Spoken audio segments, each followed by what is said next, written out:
Il existe dans les marges de l'histoire des traces silencieuses, des ruines qui ne semblent appartenir à aucun peuple connu, des mythes qui parlent d'êtres venus avant les premiers royaumes et des énigmes qui défient la chronologie admise. On dit que la civilisation commence en Sumer, au cœur de la Mésopotamie, mais certains vestiges murmurent une autre histoire, celle d'une humanité plus ancienne, effacée, que l'on aurait oubliée. Chaque pierre, chaque légende devient alors le fragment d'une mémoire éteinte, une présence qui ne cesse de hanter notre passé, comme l'ombre d'une civilisation dont nous avons perdu le nom. Derrière le silence des millénaires, il demeure une question troublante. Et si nos origines n'étaient pas celles que nous croyons? Sous le voile du temps, il existe des paysages où l'histoire écrite s'efface et ne laisse que la poussière, le sable et des fragments de pierres muettes. Ces lieux que l'archéologie effleure sans parvenir à les déchiffrer pleinement semblent appartenir à une ère antérieure à tout ce que nous connaissons. Avant Sumer, avant l'Égypte, avant les royaumes qui trônent dans nos manuels, il y aurait eu quelque chose d'autre, de plus ancien encore, une présence qui s'est effondrée et que le monde a choisi d'oublier. Dans les déserts du Moyen-Orient et dans les vallées asséchées de l'Asie, on découvre parfois des traces qui ne devraient pas exister. Des murs aux pierres trop immenses pour l'époque présumée de leur construction. Des cités effacées, comme englouties par le silence. Ces fragments surgissent comme des échos mal compris, réminiscences d'un passé qui n'a pas de place dans la chronologie officielle. Et pourtant, ils demeurent obstinés, défiant les récits établis. L'histoire académique situe le commencement de la civilisation à Sumer, environ 4000 ans avant notre ère. C'est là que seraient apparues l'écriture, les lois, les grandes cités et les dieux organisés en panthéon. Mais les pierres nous murmurent autre chose. Elles disent qu'avant Sumer, avant même la Mésopotamie fertile, d'autres mains bâtissaient déjà, d'autres esprits contestaient le passage des astres, d'autres peuples gravaient des symboles qui se sont effacés avec eux. Certaines découvertes archéologiques bouleversent ainsi le fil des certitudes. Dans la steppe d'Anatolie, un site nommé Göbekli Tepe se dresse comme une énigme insoluble. Ces colonnes monumentales, couvertes de gravures animales, sont datées de près de 12 000 ans. Cela signifie qu'elles furent dressées à une époque où, selon le récit admis, l'homme n'était encore qu'un chasseur, incapable de bâtir de tels sanctuaires. Comment expliquer que des peuples dits primitifs aient conçu, assemblé et décoré des structures plus anciennes que les pyramides et les ziggourats réunis? C'est comme si une mémoire avait été transmise, une science héritée d'ailleurs. Et Göbekli Tepe n'est pas un cas isolé.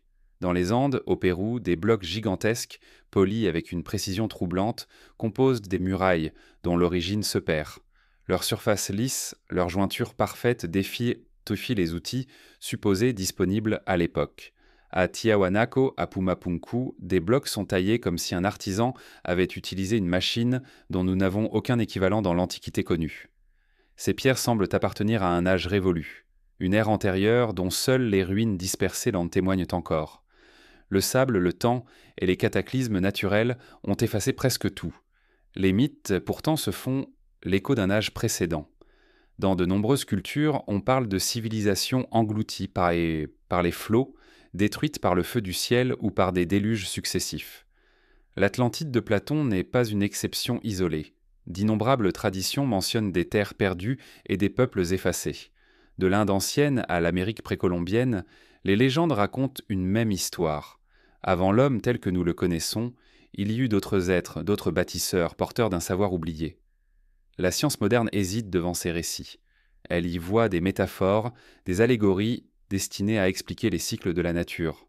Pourtant, certains détails troublent. Comment expliquer la présence d'astres invisibles à l'œil nu décrits dans des textes vieux de plusieurs millénaires?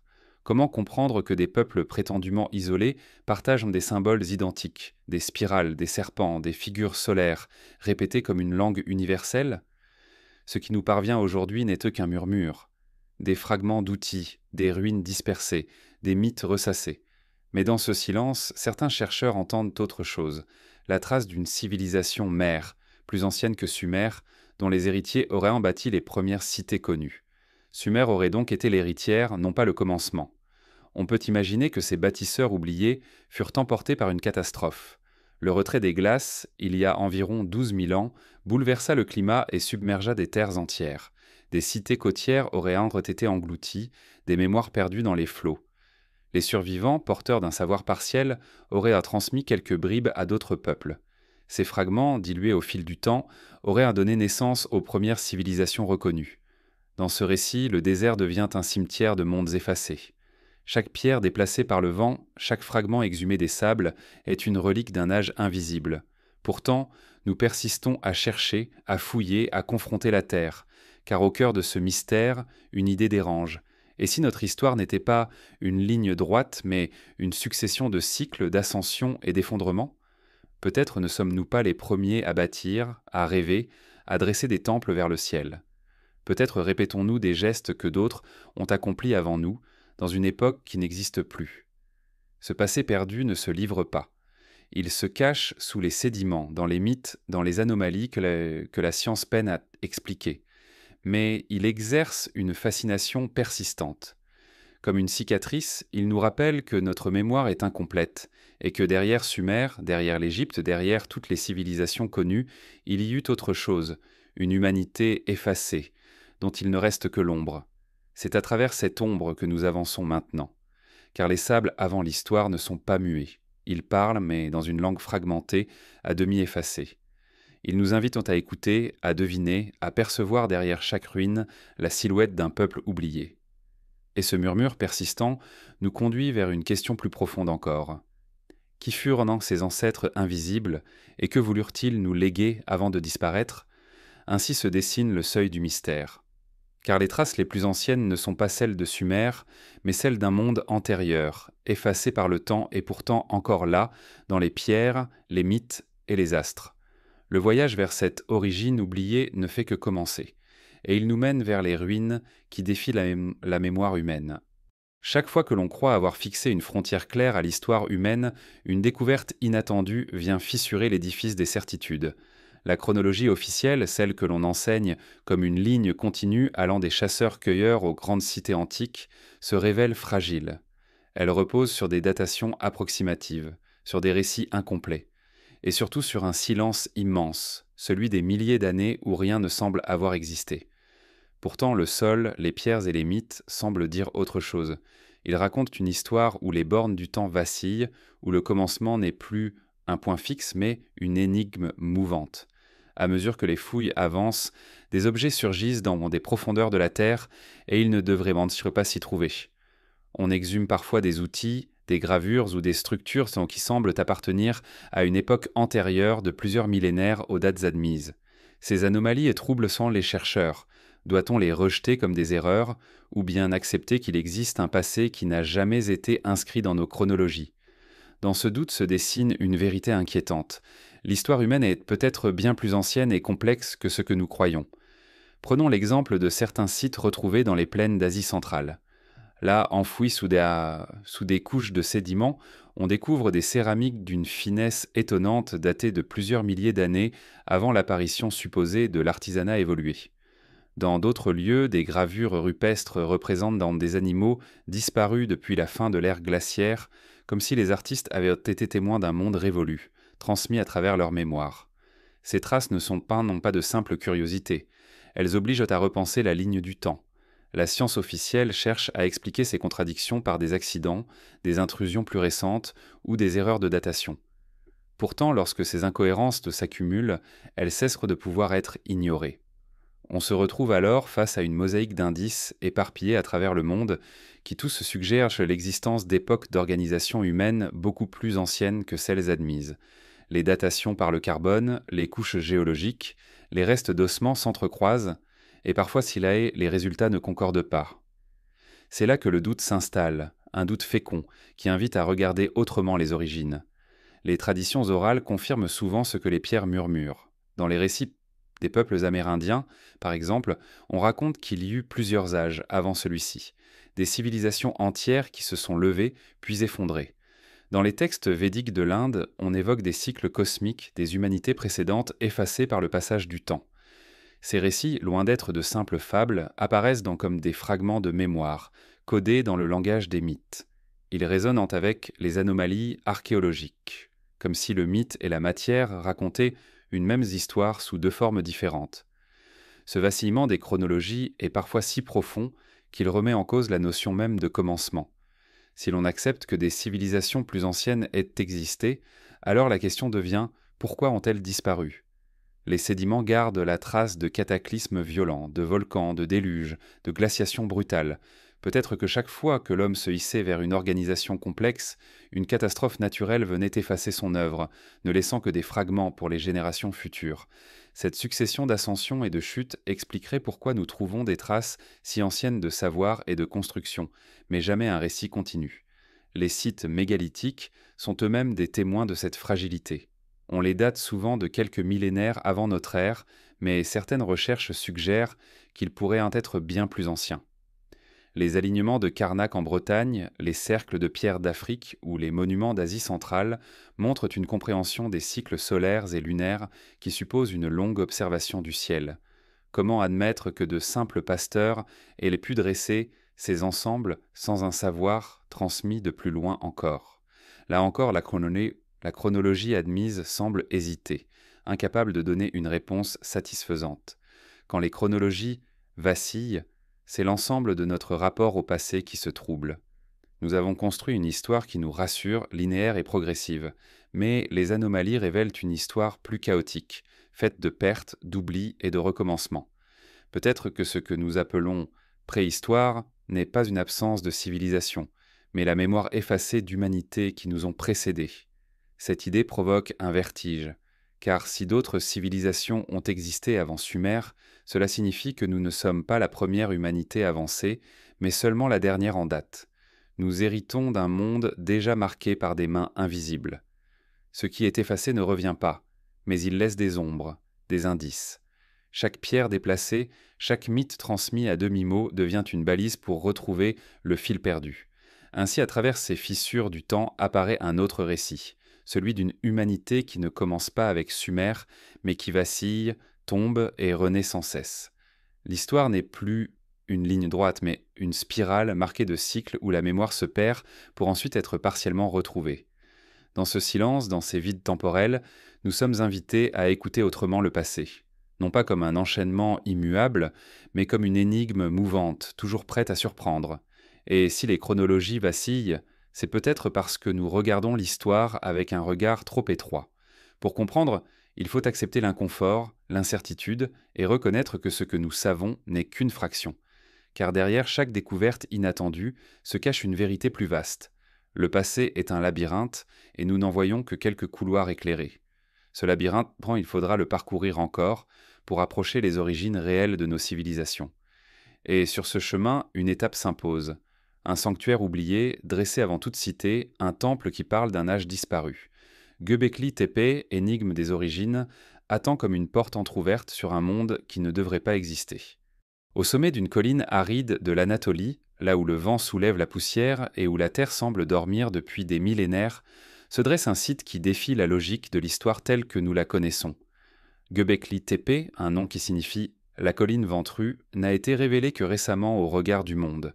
Et pourtant, ce qu'il raconte bouleverse tout ce que nous pensions savoir sur les débuts de la civilisation. Car ce lieu sacré est plus ancien que Sumer, plus ancien que l'Égypte, plus ancien encore que tout ce que l'on croyait possible. Les pierres qui composent ce sanctuaire ont été dressées il y a près de 12 000 ans. Cela veut dire qu'à une époque où l'homme était supposé n'être qu'un chasseur-cueilleur, sans cité, sans écriture, sans structure sociale complexe, il a conçu et bâti l'un des plus vastes ensembles cultuels de l'humanité. Ce paradoxe est si grand que nombre d'archéologues ont d'abord refusé d'y croire. Mais les datations ne mentent pas. Göbekli Tepe appartient à un âge où la civilisation, en théorie, n'existait pas encore. Le site se compose de cercles monumentaux, dont les piliers massifs atteignent parfois plusieurs mètres de hauteur. Taillés dans la pierre, ils sont ornés de gravures représentant des animaux sauvages, renards, lions, scorpions, serpents. Ces figures surgissent comme un langage oublié, un alphabet de symboles dont nous ne comprenons pas encore le sens. Certains piliers représentent en même des silhouettes humaines stylisées, aux bras repliés, gardiens silencieux d'un monde disparu. Leur présence intrigue. Étaient-ils des divinités, des ancêtres, ou les représentants d'un peuple oublié? Ce qui fascine le plus, c'est la complexité de l'architecture. Les pierres, parfois pesant plusieurs tonnes, ont été extraites, déplacées, dressées avec une précision qui suppose non seulement des outils, mais aussi une organisation collective. Comment une société supposée primitive a-t-elle pu réaliser une telle œuvre? Qui a décidé de la conception? Qui a dirigé les travaux? Et surtout, pourquoi ce sanctuaire a-t-il été érigé dans une ère où les hommes, selon nos récits, n'étaient ni préoccupés que par la survie quotidienne? Le mystère s'approfondit encore lorsqu'on découvre que Göbekli Tepe n'était pas un lieu d'habitation. Aucun vestige de vie domestique n'y a été retrouvé. Pas de maison, pas de champs cultivés, pas de foyer permanent. Le site était exclusivement cultuel, un temple avant les villes, une spiritualité avant la sédentarité. Cela inverse l'ordre établi par l'histoire. Ce n'est pas l'agriculture qui a amené les premiers hommes à s'unir et bâtir des lieux de culte, mais peut-être le besoin de se rassembler pour célébrer, pour honorer des forces mystérieuses qui a précédé l'agriculture. L'idée que la religion et le sacré aient été à l'origine de la civilisation et non l'inverse renverse notre vision des choses. Göbekli Tepe apparaît alors comme une fracture dans la chronologie. Il est la preuve qu'avant Sumer, il y avait déjà des bâtisseurs, des visionnaires, des hommes capables de concevoir des monuments qui traverseraient les millénaires. Cela suggère l'existence d'un savoir plus ancien, transmis ou redécouvert. Certains chercheurs vont jusqu'à supposer qu'il s'agit d'un legs d'une civilisation antérieure, disparue lors des bouleversements climatiques de la fin de la dernière glaciation. Dans ce récit, Göbekli Tepe devient un témoignage, la survivance d'une mémoire plus ancienne que l'histoire connue. Le site lui-même a connu un destin étrange. Après avoir été utilisé pendant des siècles, il fut volontairement enseveli. Les bâtisseurs eux-mêmes ont recouvert les cercles de terre et de pierre, comme pour protéger ou effacer leur œuvre. Grâce à cet enfouissement, les piliers nous sont parvenus presque intacts, préservés du passage du temps.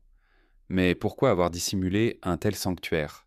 Était-ce un acte rituel, une fermeture symbolique? Ou bien les survivants d'une ère en fin de course ont-ils voulu cacher leur héritage, pour qu'il soit redécouvert par d'autres bien plus tard? Autour de Göbekli Tepe, les paysages portent encore les cicatrices du temps. On imagine les foules venues des vallées lointaines, gravissant la colline pour participer à des cérémonies dont nous ne savons plus rien. On perçoit des processions silencieuses, des torches, des chants qui se sont perdus. Les symboles gravés dans la pierre semblent être les derniers échos de ces voix disparues. Ils nous parlent d'un rapport au monde dans lequel l'homme et l'animal, la terre et le ciel, étaient liés dans une même vision sacrée. Göbekli Tepe nous oblige à reconsidérer la notion même de « première civilisation ».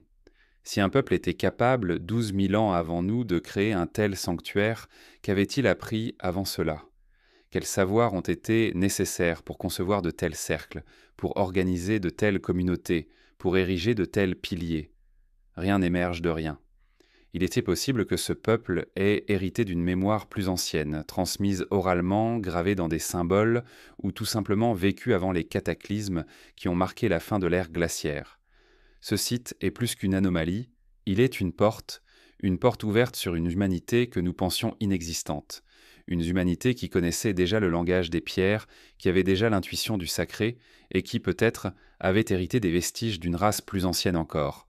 Ce lieu nous rappelle que l'histoire n'est pas une ligne droite qui conduit inexorablement du primitif au moderne, mais un labyrinthe où les civilisations s'élèvent, s'effondrent et laissent des traces que nous ne savons pas toujours lire. Göbekli Tepe est un seuil. Derrière ces pierres, c'est l'idée même de nos origines qui vacille.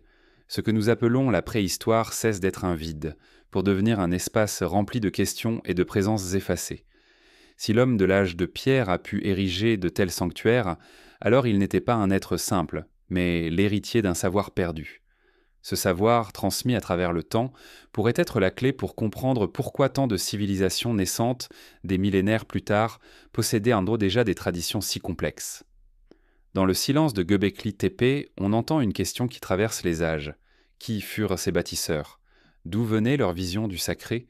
Et quel message ont-ils voulu laisser en dressant ces pierres, puis en les enfouissant dans le ventre de la terre? À mesure que nous explorons ce sanctuaire, nous découvrons que l'histoire est beaucoup plus profonde que ce que nous pensions. Ce site n'est pas un commencement, mais un rappel qu'avant même les premières cités, une humanité avait déjà rêvé, déjà bâti, déjà célébré le mystère. Et ce mystère nous conduit maintenant plus loin encore, vers les récits qui en les mémoires de tous les peuples.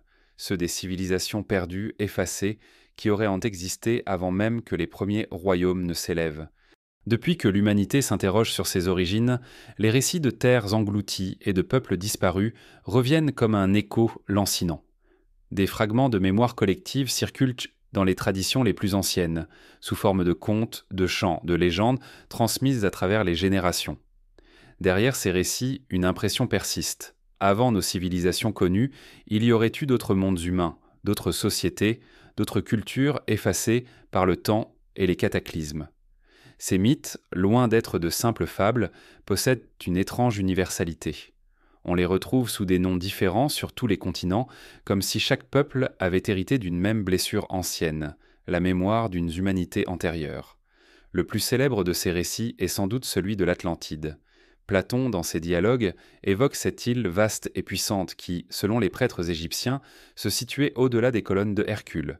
Une civilisation avancée, dotée d'une organisation politique, d'une puissance navale et de richesses immenses. Mais l'Atlantide aurait sombré en un seul jour et une seule nuit, engloutie par la mer à la suite d'un cataclysme. Pour certains, il ne s'agit que d'un mythe philosophique, une parabole inventée par Platon pour illustrer la décadence des sociétés.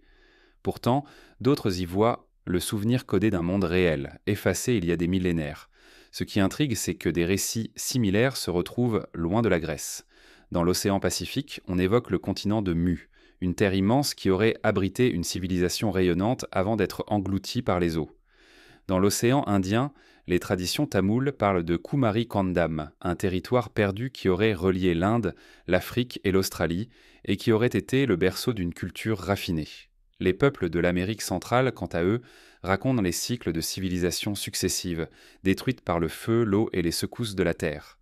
Ce qui frappe, n'est pas seulement la diversité de ces récits, mais leur trame commune.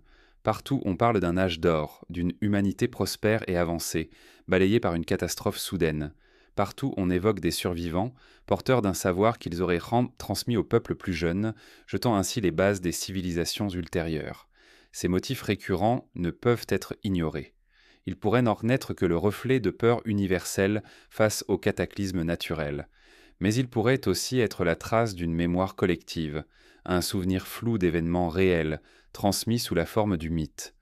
L'un des aspects les plus mystérieux de ces récits réside dans la présence de connaissances impossibles pour des peuples dits primitifs. Certains mythes parlent d'astres invisibles à l'œil nu, de cycles cosmiques mesurés avec précision, ou encore de cartes anciennes, montrant des terres que l'on croyait inconnues.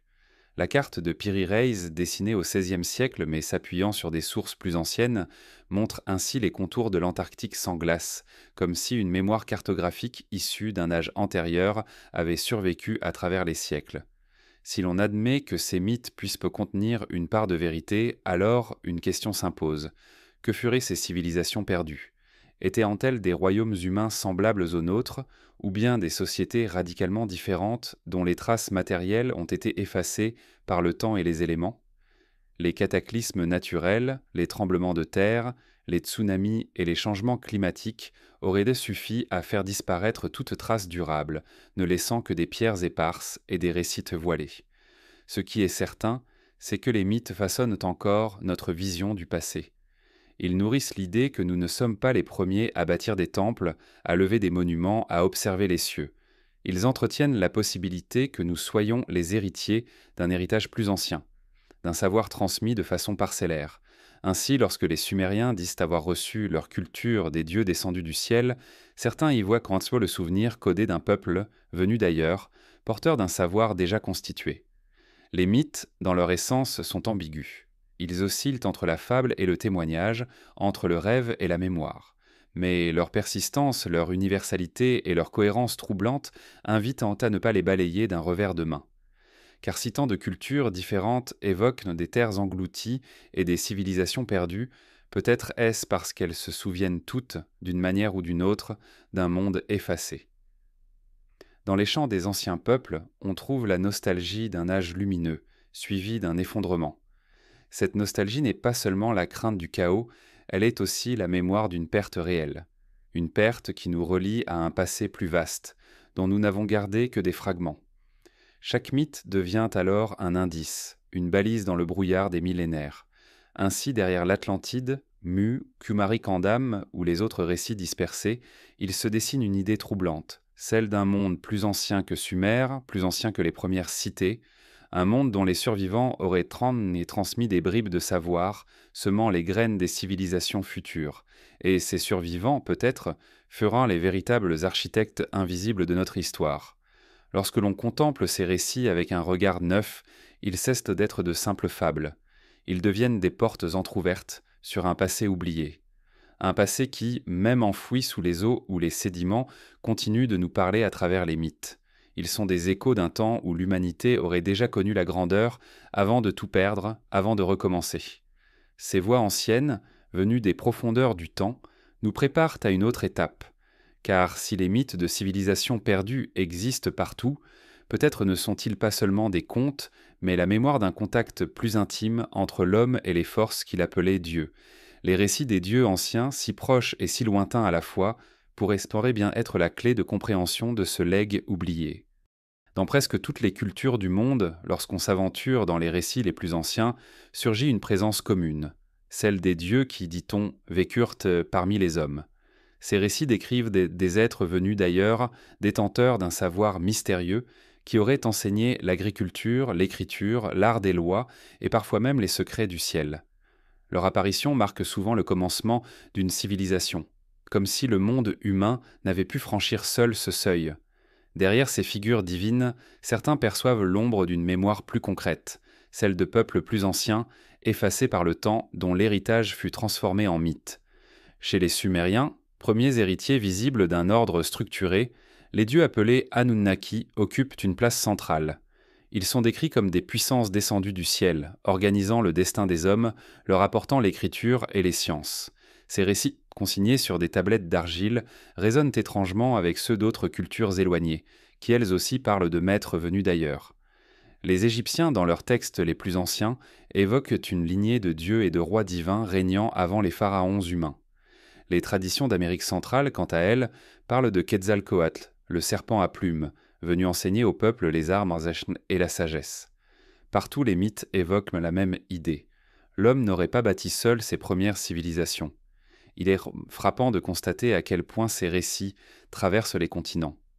En Inde, les Védas parlent de divinités descendues sur des chars flamboyants, enseignant aux hommes les rituels et les lois cosmiques.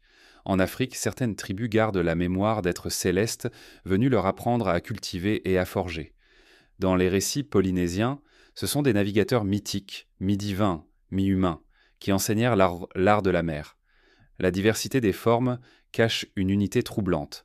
Partout, les mythes suggèrent une intervention extérieure dans les débuts de la civilisation. Mais qui étaient ces dieux ? Faut-il les comprendre comme des êtres surnaturels ou comme le souvenir idéalisé de peuples plus avancés ? Peut-être que derrière la figure divine se cache simplement l'image des survivants d'une civilisation antérieure.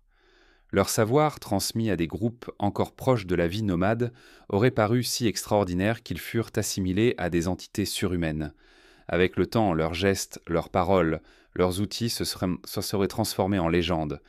Ainsi, un architecte ancien devient un dieu bâtisseur, un érudit devient une divinité de l'écriture, un sage devient un maître céleste. Les mythes de dieux anciens fonctionnent comme des miroirs déformants. Ils révèlent une vérité voilée, celle de la transmission d'un héritage. La mémoire humaine, fragile, a enveloppé cette vérité dans un langage symbolique conservant l'essentiel. Il y eut avant nous des maîtres de savoir dont la trace demeure dans les récits.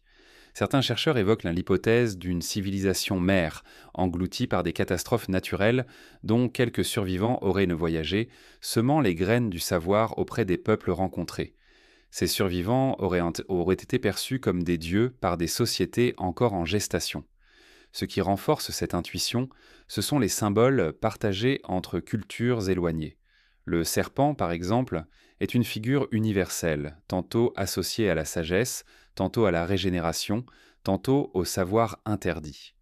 Le soleil et l'étoile, autres motifs omniprésents, apparaissent comme des rappels d'une connaissance céleste. Ces archétypes d'été répétés d'un continent à l'autre donnent l'impression qu'ils proviennent d'une même source, un langage ancien transformé en mythologie. Les dieux, dans ce sens, ne seraient pas des inventions, mais des souvenirs transposés dans le langage du sacré. Il est également troublant de constater que nombre de ces divinités sont décrites comme revenant un jour. Elles ne sont pas seulement des figures du passé, elles sont liées à l'attente d'un retour. Quetzalcoatl doit revenir comme Osiris doit renaître, comme les dieux sumériens doivent un jour se manifester à nouveau.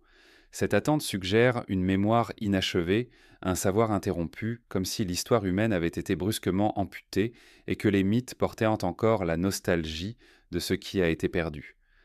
Dans le silence de ces récits, on peut percevoir un double message. D'un côté, l'homme n'est pas seul à avoir bâti ses premiers pas. Il a reçu quelque chose, un don, un savoir, un guide. De l'autre, ce don n'était pas complet. Les dieux se retirent, les maîtres disparaissent, et l'homme doit continuer seul. Cette dialectique entre héritage et abandon traverse tous les récits. L'humanité est née d'un legs oublié, mais ce legs n'a pas été suffisant pour conserver intact le souvenir de ses porteurs. Si l'on accepte que derrière les dieux se cachent des échos d'anciens peuples, alors la figure divine devient un indice. Elle désigne l'existence d'architectes invisibles, de porteurs de savoir, d'êtres qui ont façonné notre mémoire avant de disparaître. Dans cette lecture, les dieux anciens ne sont pas des entités surnaturelles, mais les fantômes d'une civilisation perdue, dont le souvenir a été sacralisé. Et même si l'on préfère voir en eux des créations de l'imaginaire, leur universalité reste troublante. Pourquoi tant de cultures différentes auraient-elles inventé les mêmes thèmes ? Pourquoi parler de dieux venus enseigner plutôt que d'hommes simplement nés dans leur propre terre ? Cette cohérence à travers les continents invite à réfléchir. Les mythes pourraient très bien être la mémoire codée de l'humanité, la forme sous laquelle un passé trop lointain a survécu. Les dieux anciens, dans ce sens, ne sont pas seulement des personnages mythologiques. Ils sont des échos, des voix venues d'un autre temps, résonnant encore dans nos traditions. Ils rappellent que ce que nous appelons origine est peut-être une réplique, une répétition.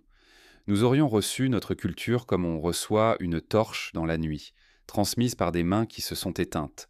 Mais si les dieux anciens sont les porteurs de cet héritage, que nous disent leurs monuments, leurs traces matérielles ? Car au-delà des récits, il existe des pierres, des constructions impossibles, des mégalithes dont la force défie encore le temps. Peut-être que ces structures, tout autant que les mythes, sont les véritables témoignages de leur passage. Là, dans la masse des blocs dressés vers le ciel, pourrait se cacher la mémoire la plus concrète des dieux anciens et de leur savoir transmis. C'est vers ces énigmes de pierre que nous devons nous tourner. Car les dieux anciens n'ont pas seulement laissé des récits, ils ont laissé des monuments dont l'origine interroge encore les archéologues. Et ces monuments, massifs et silencieux, continuent de poser la question troublante. Qui furent dans les véritables bâtisseurs de notre passé. Il existe à travers le monde d'immenses pierres dressées, muettes et immobiles, qui résistent au passage des millénaires. Leur masse dépasse parfois l'imagination. Certaines pèsent des dizaines, voire des centaines de tonnes. Elles s'élèvent en cercle, en murailles, en plateformes ou en temples. Elles jalonnent des continents éloignés, séparés par des mers que l'on croyait infranchissables pour des peuples anciens. Pourtant, elles sont là, témoins obstinés d'un savoir perdu. Ces mégalithes, comme on les nomme aujourd'hui, constituent peut-être la trace la plus tangible d'une humanité dont nous avons oublié le nom. À Carnac, en Bretagne, des alignements de pierres se succèdent à perte de vue. Des milliers de menhirs, dressés dans un ordre précis, semblent suivre une logique que nous ne comprenons plus. Leur disposition évoque le ciel, les cycles solaires et lunaires. Mais qui, il y a plus de 5000 ans, a pu concevoir un tel projet ? Et surtout, pourquoi ? La tradition orale bretonne dit que ce sont les pierres d'une armée pétrifiée, mais ce mythe, comme tant d'autres, dissimule peut-être la mémoire d'un savoir plus ancien. Plus loin, en Angleterre, Stonehenge dresse ses blocs immenses dans un cercle mystérieux. Chaque pierre, soigneusement taillée, alignée sur les solstices, semble être à la fois un temple et un observatoire. On y perçoit la volonté de mesurer le temps, de relier la Terre au ciel. Mais ce qui frappe, ce n'est pas seulement l'alignement des astres, c'est le fait que ces blocs, certains provenant de carrières situées à des dizaines de kilomètres, aient été transportés sans les moyens que l'on attribue au peuple de l'époque. Comment expliquer un tel exploit technique réalisé par une société que l'histoire qualifie de préhistorique ? En Amérique du Sud, les énigmes mégalithiques deviennent plus troublantes encore. À Sacsayhuaman, près de Cusco, d'immenses blocs polygonaux s'emboîtent avec une précision qui défie toute logique. Les pierres, parfois hautes de plusieurs mètres, sont taillées de façon à s'imbriquer parfaitement les unes dans les autres, sans ciment, sans mortier. Les jointures sont si exactes qu'on ne peut y glisser une lame de couteau. Comment des outils supposés rudimentaires auraient-ils pu produire une telle prouesse? À Pumapunku, en Bolivie, la question devient vertigineuse. Des blocs en forme de hache, aux angles parfaits, semblent avoir été usinés avec une technique qui évoque la modernité. Pourtant, ces constructions remontent à une époque où, officiellement, seuls des outils de pierre existaient. En Égypte, les pyramides elles-mêmes soulèvent les mêmes questions. Le plateau de Gizeh abrite non seulement les monuments les plus célèbres du monde, mais aussi les plus mystérieux. La Grande Pyramide, avec ses blocs massifs, ses galeries internes, ses proportions étonnamment précises, demeure un défi à toute explication simple. L'idée qu'elle ait été construite uniquement avec des cordes, des leviers et des milliers d'ouvriers suscite des doutes croissants. Elle semble être l'héritière d'un savoir plus ancien, peut-être transmis depuis des temps immémoriaux. Ce qui relie tous ces mégalithes, c'est leur résistance au temps. Là où les habitations ordinaires se sont effacées, où les bois et les argiles ont disparu, ces blocs demeurent. C'est comme si les bâtisseurs avaient voulu laisser une trace indestructible, un témoignage qui traverserait les âges. Le choix de la pierre, massive et durable, suggère une intention, celle de communiquer à travers les millénaires, bien au-delà de la mémoire fragile des hommes. Ces énigmes posent une question fondamentale. Comment expliquer que des peuples supposés éloignés, sans contact entre eux, aient érigé des monuments si semblables dans leur conception et leur symbolisme? Partout, on retrouve les mêmes motifs. L'alignement avec les astres, la monumentalité, la précision des assemblages. Est-ce une coïncidence ou bien le signe d'une mémoire commune héritée d'une civilisation plus ancienne? Certains chercheurs évoquent la possibilité que ces constructions soient pas les vestiges d'un âge oublié, bâti avant les grandes catastrophes climatiques de la fin du dernier âge glaciaire. Dans ce récit, les mégalithes seraient les rares survivances matérielles d'une civilisation disparue, transmises ensuite aux peuples qui les entouraient. Ces derniers, incapables de comprendre pleinement leurs fonctions, auraient continué à les vénérer, à les utiliser, mais sans en être les véritables créateurs. L'hypothèse est audacieuse, mais elle trouve un écho dans les traditions locales. Partout où l'on trouve des mégalithes, les peuples environnants affirment qu'ils n'ont pas été construits par leurs ancêtres directs. Les habitants des Andes attribuent les murailles de Cusco aux géants du passé. Les Berbères du Sahara affirment que les pierres levées étaient l'œuvre d'un peuple antérieur. Les Celtes eux-mêmes ne prétendaient en fait pas avoir bâti Karnak ou Stonehenge, ils les considéraient comme les œuvres d'êtres surnaturels. Cette absence de revendication renforce l'idée que les mégalithes furent hérités et non créés de toutes pièces par les cultures qui les entouraient. Un autre mystère entoure ces monuments. Leur fonction. Étaient-ils des observatoires astronomiques, des lieux de culte, des centres de rassemblement, ou bien autre chose encore? Peut-être remplissaient-ils plusieurs rôles à la fois, unissant le sacré, le scientifique et le social. Mais une impression persiste. Les mégalithes ne sont pas seulement des monuments, ils sont des messages. Ils nous disent qu'à une époque lointaine, des hommes avaient la capacité d'observer les cycles du ciel, de déplacer des pierres immenses et d'ériger des structures destinées à durer pour l'éternité. Lorsque l'on contemple ces pierres, l'esprit s'emplit d'un vertige, car elles semblent nous regarder, témoins immobiles d'un passé que nous ne comprenons pas. Elles sont les fragments d'une mémoire qui défie l'histoire officielle, et leur silence est plus parlant que tous les récits. Car dans ce silence, il y a l'affirmation d'une vérité simple. Avant nous, il y eut d'autres bâtisseurs. Les énigmes mégalithiques ne sont donc pas seulement des curiosités archéologiques. Elles sont des portes entr'ouvertes sur un passé oublié, des indices d'une humanité qui maîtrisait déjà l'art de la pierre et l'observation du ciel. Elles rappellent que notre histoire est fragmentée, que ce que nous croyons être un commencement n'est peut-être qu'une reprise. En suivant ce fil, une nouvelle question surgit. Ces pierres dressées vers les astres n'étaient-elles pas aussi un langage adressé au ciel? Peut-être que derrière la monumentalité se cache une dimension plus vaste encore, celle d'un dialogue entre l'homme et l'univers, un héritage des anciens qui voyaient dans les étoiles le reflet de leur propre origine. Et c'est vers ce langage des étoiles que nous devons nous tourner à présent. Car les monuments de pierre ne se contentent pas de défier le temps, ils semblent aussi vouloir nous rappeler que le ciel fut le premier livre des anciens, un livre qu'ils ont lu avec une attention dont nous avons perdu le secret. Depuis l'aube de l'humanité, le ciel nocturne a fasciné, hanté et guidé les hommes. Lorsque le soleil disparaissait derrière l'horizon, il laissait place à une immensité silencieuse où scintillaient fantômes des pointes de lumière, réguliers et pourtant insaisissables. Ces astres étaient un bien plus que de simples repères dans la nuit. Ils devinrent une écriture, un langage mystérieux à travers lequel l'homme cherchait à comprendre son origine et son destin. Les monuments les plus anciens, qu'ils soient mégalithiques ou sculptés dans la roche, témoignent de ce dialogue entre l'homme et les étoiles. Derrière chaque alignement, chaque orientation soigneusement calculée, se cache un message, une mémoire que nous avons presque oubliée. Il n'est pas anodin que les sites les plus mystérieux de l'Antiquité soient souvent liés au cycle céleste. À Stonehenge, les pierres s'alignent avec le lever du soleil au solstice d'été. À Karnak, en Bretagne, les menhirs suivent les trajets jocondes de la Lune et du Soleil, comme s'ils étaient destinés à suivre le rythme cosmique. En Égypte, les pyramides ne sont pas simplement des tombeaux, elles reflètent une géométrie céleste. Les 3 pyramides de Gizeh sont alignées sur la ceinture d'Orion, constellation associée à Osiris, seigneur de l'au-delà et maître du cycle éternel. À travers ces correspondances, on perçoit une vérité troublante. Le ciel servait de modèle, et la Terre n'était qu'un miroir. Cette obsession des étoiles se retrouve sur tous les continents. Les Mayas, dans la jungle d'Amérique centrale, construisirent en mode des observatoires où les prêtres scrutèrent le ciel avec une précision étonnante.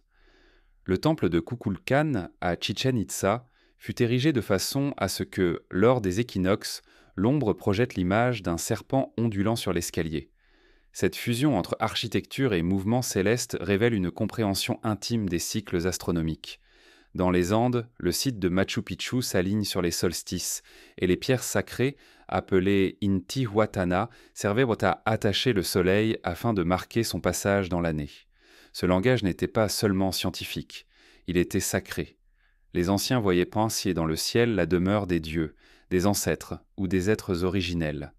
Chaque constellation racontait une histoire, chaque étoile devenait un signe. L'astronomie et la spiritualité n'étaient pas séparées, elles formaient un tout, une manière de lire le monde visible comme le reflet d'un ordre invisible.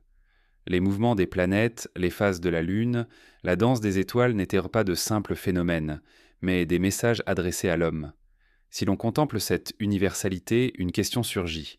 Pourquoi tant de cultures différentes, éloignées dans l'espace et dans le temps, se sont-elles tournées vers le ciel avec la même intensité ? La réponse la plus simple est que les étoiles sont un spectacle universel, visible à tous. Mais cette explication ne suffit pas. Car les correspondances précises, les alignements parfaits, la répétition des mêmes mythes célestes laissent penser qu'il y avait davantage qu'une simple observation. Il y avait une mémoire partagée, un héritage commun, transmis d'âge en âge. Certains chercheurs avancent l'idée que les constellations elles-mêmes pourraient être les fragments d'une langue universelle, née d'un peuple antérieur. Les chasseurs-cueilleurs du Paléolithique traçaient déjà dans leurs grottes des points et des formes qui semblent correspondre à des cartes stellaires. Des peintures vieilles de plus de 15 000 ans montrent les Pléiades, ce petit amas d'étoiles que l'on retrouve célébré dans des traditions du Japon jusqu'à l'Amérique. Comment expliquer une telle continuité ? Peut-être qu'avant même les premières sont citées, un savoir céleste circulait déjà, transmis par des voyageurs, des sages ou les survivants d'une humanité oubliée. L'idée que le ciel fut un livre partagé est renforcée par les mythes. Partout, les récits cosmogoniques associent la naissance du monde aux étoiles. Chez les Dogons du Mali, la connaissance du système de Sirius, étoile double invisible à l'œil nu, pose une énigme encore débattue. Comment une telle information aurait-elle pu être connue sans instruments modernes ? Les traditions védiques de l'Inde décrivent des cycles cosmiques si vastes qu'ils dépassent de loin les calculs des sociétés antiques. Les textes mayas parlent de révolutions planétaires et de périodes astronomiques d'une exactitude troublante. Peut-être faut-il comprendre ces savoirs comme les vestiges d'une mémoire, une mémoire transmise à travers le langage des étoiles. Les anciens n'avaient pas seulement les yeux levés vers le ciel, ils y lisaient une histoire dont ils se savaient les héritiers. Chaque temple, chaque monument devenait une tentative de fixer sur la terre ce qui était inscrit dans l'infini du ciel. Le langage des étoiles est aussi un langage du temps.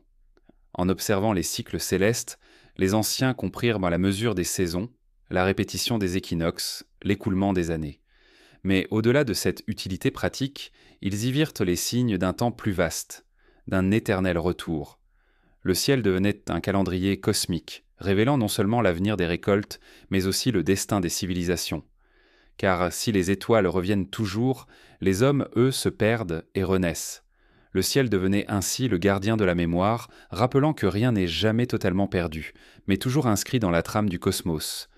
Devant cette immensité, les hommes ressentirent à la fois une peur et une fascination. La peur de n'être qu'un fragment infime dans l'univers, mais aussi la fascination d'appartenir à quelque chose de plus grand, de plus vaste. Le langage des étoiles n'était pas seulement une science, il était une consolation. Il disait à l'homme qu'il n'était pas seul, que sa vie s'inscrivait dans une danse plus vaste. Et c'est peut-être pour cela que ce langage traversa les âges, se transmettant dans les pierres, dans les mythes, dans les traditions orales. Aujourd'hui encore, lorsque l'on contemple les alignements des anciens, une émotion singulière nous saisit. C'est comme si ces pierres, pointées vers le ciel, continueront à parler. Comme si elles nous rappelaient que notre mémoire n'est pas seulement terrestre mais cosmique. Nous avons peut-être oublié les détails, mais pas l'essentiel. Le ciel fut notre premier livre, et il garde encore les secrets de nos origines. Ainsi les énigmes mégalithiques et les récits des dieux anciens trouvent leur prolongement dans ce langage des étoiles. Car les bâtisseurs d'autrefois n'élevaient c'est pas seulement des monuments de pierre, ils gravaient sur la terre la mémoire d'un savoir, venu d'ailleurs ou d'avant. Ce savoir céleste, transmis à travers les âges, relie les civilisations les plus éloignées. Il nous rappelle que, dans l'obscurité des nuits anciennes, l'homme n'était jamais seul. Il lisait dans les astres le reflet d'un héritage oublié. Et cet héritage, conservé dans les traditions, se transmit souvent par ceux qui furent les gardiens du savoir, des prêtres, des sages, des conteurs, qui veillèrent sur ces mémoires fragiles. C'est vers eux, ces gardiens du savoir caché, que nous devons à présent tourner le regard, pour comprendre comment ce langage des étoiles traversa les millénaires. À travers le cours des âges, il n'y a jamais eu de continuité totale du savoir. Chaque époque a vu s'éteindre des connaissances et surgir d'autres, comme si la mémoire humaine, fragile et éphémère, avait toujours besoin de médiateurs pour traverser le gouffre du temps. Ces médiateurs, n'en citons souvent invisibles ou réduits au rôle secondaire par les récits officiels, furent donc les gardiens d'un savoir caché. Prêtres, scribes, conteurs, chamans, ils n'étaient pas simplement des figures religieuses ou spirituelles en coin, mais les détenteurs d'une mémoire plus ancienne. Dans leurs mains, les mythes, les symboles, les textes et les rituels servaient à protéger une connaissance menacée d'oubli. Le rôle du gardien du savoir est toujours ambigu. Il veille, conserve, transmet, mais il voile aussi, dissimule, enrobe de mystère. Ce qui fut jadis peut-être un enseignement concret, un savoir astronomique, une science des cycles, une technique de construction, devient, à travers sa bouche ou ses tablettes, un récit codé. Le secret n'est jamais offert directement, il se cache derrière des métaphores, des rites, des symboles. Ainsi une vérité ancienne survit, mais sous une forme qui défie la compréhension immédiate. En Égypte, comme les prêtres de Thoth incarnaient ce rôle. On disait qu'ils détenaient les livres de la sagesse renfermant les lois de l'univers, mais qu'ils ne les révélaient jamais entièrement. Le savoir sacré, transmis dans les temples, n'était accessible qu'aux initiés, ceux qui avaient franchi des épreuves rituelles. Les hiéroglyphes eux-mêmes ne sont pas de simples écritures, ils sont des images, des idéogrammes chargés de significations multiples, où chaque signe peut être lu à plusieurs niveaux. Derrière le langage visible se cache un autre langage, réservé à ceux qui en connaissent les clés. Chez les Sumériens, les scribes remplissaient une fonction comparable.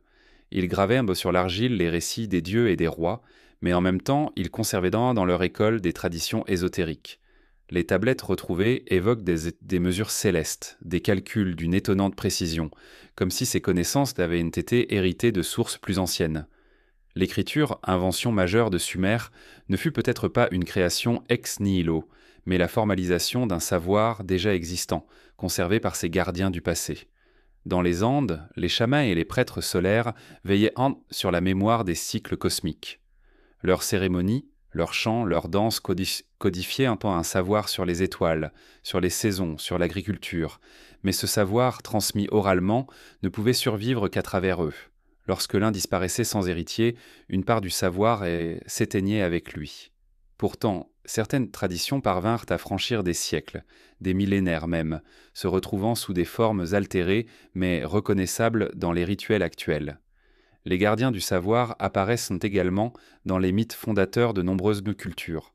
Les druides, dans les traditions celtiques, sont décrits seulement comme les médiateurs entre les hommes et les dieux, connaissant les lois de la nature, les secrets des astres et les forces invisibles. Ils n'écrivaient rien, par choix. Ils transmettaient oralement, afin que le savoir ne puisse être saisi, figé, détourné. Leur mémoire vivante était à la fois un rempart et une vulnérabilité, car la disparition des druides signifiait la perte irrémédiable de pans entiers de traditions anciennes. Ce rôle de gardien est universel, mais il est toujours marqué par l'ombre du secret. Pourquoi cacher ce savoir ? Pourquoi le réserver à une élite, à une minorité d'initiés ? Une réponse possible est que ce savoir, perçu comme sacré, ne pouvait être offert sans préparation. Il risquait d'être mal utilisé, déformé ou de perdre sa puissance s'il était révélé à tous. Une autre réponse, plus troublante, est que ces gardiens eux-mêmes n'étaient moins que les héritiers partiels d'un savoir dont ils ne possédaient en somme qu'une fraction.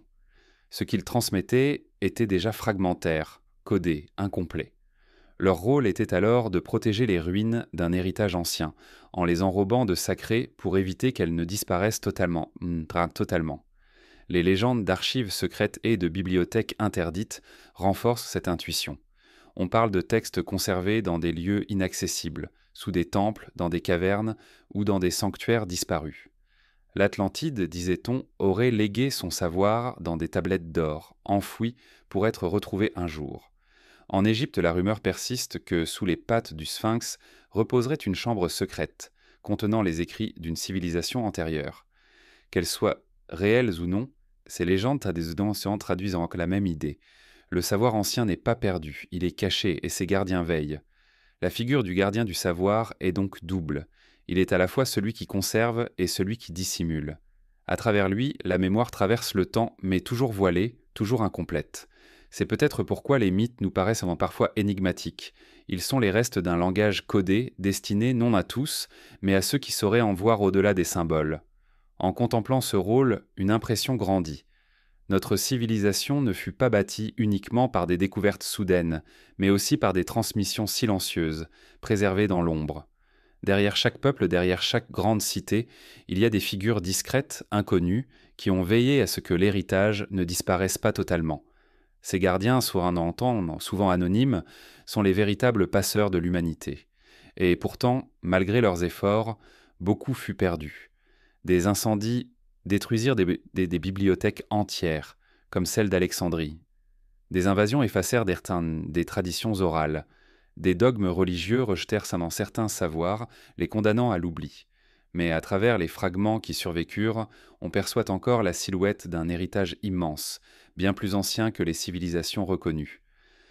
Aujourd'hui, lorsque nous scrutons les ruines et les mythes, nous tentons de reconstituer ce qui fut autrefois protégé par ces gardiens.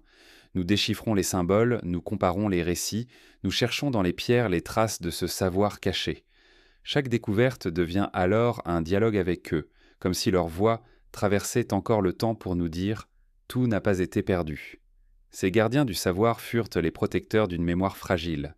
Sans eux, il ne resterait peut-être rien des mythes de civilisation perdus, rien des alignements célestes, rien des récits des dieux anciens. Leur rôle fut de porter la torche dans la nuit, parfois vacillante, mais jamais totalement éteinte. Et cette torche éclaire aujourd'hui une autre énigme, plus vaste encore, les récits du déluge présents dans presque toutes les cultures, car derrière ces histoires d'eau destructrice se cache peut-être la trace d'un événement réel, un cataclysme qui aurait marqué un tournant décisif dans la mémoire de l'humanité. Parmi tous les récits transmis par les peuples anciens, aucun n'est aussi universel que celui du grand déluge. De l'Orient à l'Occident, du Nord au Sud, dans presque toutes les traditions, l'humanité se souvient d'une époque où les eaux se sont levées, engloutissant des terres entières et emportant des civilisations entières dans l'oubli. Cette répétition troublante, présente aussi bien dans la Bible que dans les mythes mésopotamiens, indiens, amérindiens ou polynésiens, ne peut être ignorée comme une simple coïncidence. Elle suggère qu'un événement réel, ou une série d'événements, a marqué si profondément la mémoire collective qu'il fut transmis sous 1000 formes différentes. Le déluge n'est pas seulement un mythe, il est la cicatrice d'une catastrophe globale. Dans les tablettes sumériennes, bien avant la Genèse biblique, on trouve l'histoire d'un homme nommé Utanapishtim, averti par les dieux d'une inondation imminente et chargé de construire un navire pour sauver les êtres vivants. Ce récit, vieux de plus de 4000 ans, présente des similitudes frappantes avec celui de Noé. Dans les traditions indiennes, on raconte que le dieu Vishnu apparut sous la forme d'un poisson pour prévenir un sage, Manu, qu'un déluge allait submerger le monde. Manu construisit alors une arche et préserva les semences de la vie. Les récits amérindiens, chez les Hopis comme chez les Mayas, évoquent eux aussi des eaux qui recouvrirent la terre, forçant les survivants à se réfugier dans des cavernes ou sur des hauteurs. Même dans les îles lointaines de Polynésie, on raconte qu'autrefois les océans s'élevèrent, dispersant les peuples et effaçant les terres ancestrales. Cette convergence est saisissante. Partout, l'histoire est la même. Une humanité menacée, un cataclysme d'eau, quelques survivants qui préservent la mémoire et reconstruisent.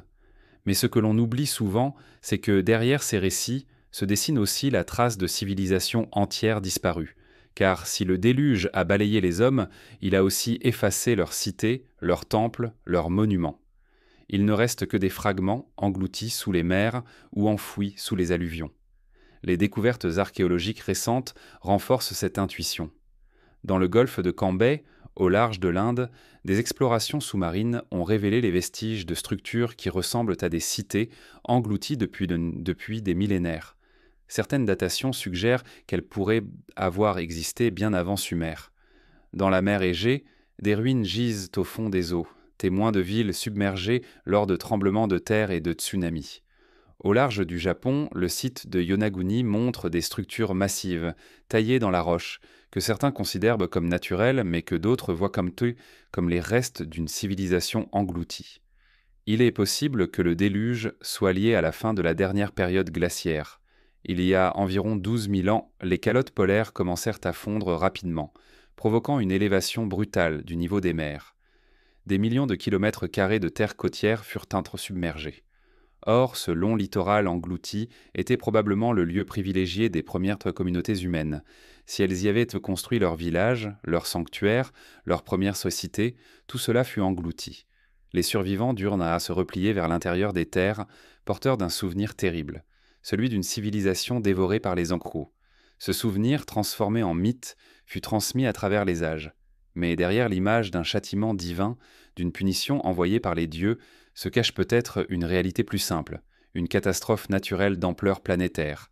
Les volcans, les séismes, les déluges formèrent un monde instable, et l'homme dut apprendre à renaître de ses ruines. Dans ce contexte, les mythes du déluge sont moins des fables que des archives symboliques gardant la mémoire d'un traumatisme collectif. Il est frappant de constater que, dans de nombreux récits, le déluge n'efface pas seulement l'humanité, mais il marque aussi la fin d'un âge et le commencement d'un autre. Dans la tradition grecque, Deucalion et Pyrrha repeuplent la terre après que les dieux ont envoyé les eaux pour effacer la corruption des hommes. Chez les Mayas, le déluge met fin à une humanité imparfaite, faite de bois, pour laisser place à une nouvelle, faite de chair. Le thème étant récurrent, le déluge n'est pas seulement destruction, il est aussi un passage, une purification, une frontière entre un monde ancien et un monde nouveau. Si nous acceptons cette lecture, alors les civilisations du déluge furent peut-être les véritables ancêtres de celles que nous connaissons. Leurs temples disparus, leurs savoirs fragmentés, leurs mythes déformés par le temps ont nourri les cultures ultérieures. Les survivants du déluge, porteurs d'un héritage partiel, auraient transmis aux générations suivantes les rudiments d'une mémoire donnant naissance aux premières cités reconnues. Sumer, l'Égypte, l'Inde, la Chine auraient été les héritières indirectes de ces mondes engloutis. Le déluge devient alors un symbole puissant. Il marque le passage d'une humanité oubliée à l'humanité historique. Il explique pourquoi nous retrouvons des savoirs étonnamment développés dès l'apparition des premières civilisations, parce qu'elles n'étaient pas un commencement absolu, mais une renaissance, une reprise après la catastrophe. Le savoir des anciens, même fragmentaire, fut transmis par ces survivants, devenus dans les récits des héros, des sages ou des dieux. Ce qui demeure fascinant, c'est que ce souvenir d'eau destructrice continue de résonner en nous. Il évoque non seulement une peur ancestrale, celle de l'océan qui engloutit, mais aussi la certitude intime que notre monde n'est pas le premier. Que d'autres ont existé avant nous, bâtissant, rêvant, avant d'être effacés. Dans ce miroir d'eau, nous entrevoyons notre propre fragilité. Car si le déluge marqua la fin d'un monde ancien, qu'est-ce qui garantit que notre propre civilisation, si confiante, n'est pas elle aussi promise à une chute semblable ? Ainsi, le déluge n'est pas qu'un souvenir lointain, il est un avertissement. Il rappelle que l'homme, si puissant qu'il se croit, demeure soumis aux forces de la nature et aux cycles plus vastes que lui.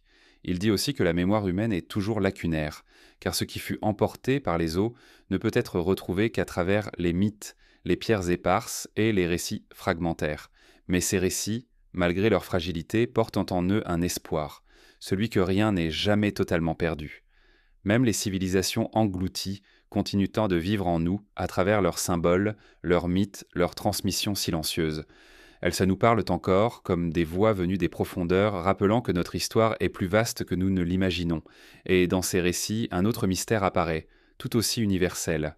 Car au-delà des eaux, au-delà des destructions, des symboles identiques se retrouvent dans toutes les cultures. Des spirales, des serpents, des soleils, répétés comme une langue ancienne. Peut-être que ces symboles sont les véritables survivants des civilisations du déluge, les fragments d'un langage universel transmis à travers les âges. C'est vers ces symboles universels que nous devons à présent tourner notre regard, pour y lire l'écho des mondes engloutis. Il est des formes qui traversent les âges et les continents, répétées par des peuples qui ne se sont jamais rencontrés. Spirale, cercle, croix, serpent, soleil rayonnant. Ces motifs apparaissent sur les parois des grottes préhistoriques, sur les stèles mégalithiques, dans les temples des civilisations antiques et jusque dans les objets de culte des traditions plus récentes. Leur persistance intrigue. Comment expliquer que des cultures si éloignées aient été choisies les mêmes signes, comme si elles puisaient dans un réservoir commun de formes et d'idées? Derrière ces symboles universels se cache peut-être l'un des indices les plus troublants d'une mémoire partagée, d'un héritage qui précède nos civilisations connues. La spirale est sans doute l'un des plus anciens de ces signes. Gravée dans la pierre de Newgrange, en Irlande, elle apparaît également dans les pétroglyphes des Amériques, dans l'art rupestre d'Afrique et jusque dans les traditions océaniennes. Elle représente le cycle, le mouvement infini, le passage de la vie à la mort et de la mort à la renaissance. Pour certains, elle symbolise aussi les mouvements du ciel, la course des planètes ou des galaxies. Quoi qu'il en soit, sa répétition universelle montre qu'elle n'est pas une simple décoration. Elle est un langage oublié que les anciens savaient lire et que nous entrevoyons à peine. Le serpent est un autre de ces symboles partagés. Dans l'Inde védique, le serpent cosmique Ananta soutient l'univers. Chez les Mayas, le serpent à plumes, Kukulkan, est le porteur du savoir et le fondateur de la civilisation. En Égypte, le serpent Apophis incarne les forces du chaos, tandis que le cobra dressé est le symbole de la royauté divine. Partout, il est associé à la puissance, à la connaissance, parfois au danger. Pourquoi cette figure serpentine se retrouve-t-elle si universellement ? Peut-être parce que, dès les origines, elle fut liée à des savoirs transmis par des peuples antérieurs. Peut-être aussi parce que le serpent, ondulant comme une rivière ou une voie lactée, représentait le mouvement de l'énergie vitale, de ce qui relie l'homme à l'univers. Le soleil, quant à lui, est sans surprise l'un des symboles les plus constants. Source de lumière et de vie, il fut honoré comme divinité suprême par les Égyptiens, les Incas, les Aztèques et d'innombrables autres peuples. Mais au-delà de sa fonction évidente, le soleil est aussi représenté avec des motifs rayonnants qui se ressemblent étrangement d'une culture à l'autre. Des disques solaires égyptiens aux croix solaires nordiques, en passant par les motifs circulaires des Indiens d'Amérique, l'image est la même, un cercle entouré de rayons. Est-ce seulement une coïncidence ou bien la transmission d'un même code? Certains chercheurs y voient la preuve que le Soleil était plus qu'un astre. Il était une clé pour comprendre les cycles du temps et de la vie, une clé héritée d'un savoir oublié. Un autre symbole universel est celui de l'arbre. Dans la tradition nordique, Yggdrasil est l'arbre cosmique reliant les mondes. Dans les mythes mésopotamiens, un arbre sacré reliait le ciel et la terre. Dans les cultures d'Amérique, l'arbre du monde est le centre de l'univers, reliant les hommes au divin. Toujours, l'arbre est une figure de verticalité, de connexion, un pont entre les dimensions. Il dit l'unité du cosmos, sa racine dans la terre et son déploiement vers les cieux. Cette image universelle témoigne d'une perception profonde. L'univers n'était pas vu comme un chaos, mais comme un organisme vivant, dont l'homme faisait partie. Ces symboles ne sont pas isolés. Ils forment un réseau cohérent, un langage universel dont les fragments se retrouvent partout. On pourrait croire à une invention spontanée, née des mêmes besoins spirituels. Mais leur répétition précise, leur persistance sur des millénaires et des continents laissent penser qu'il s'agit plutôt de la survivance d'un système symbolique ancien. Peut-être qu'une civilisation antérieure avait déjà codifié ce langage et que ses héritiers, après le déluge et les cataclysmes, l'ont transmis sous des formes simplifiées.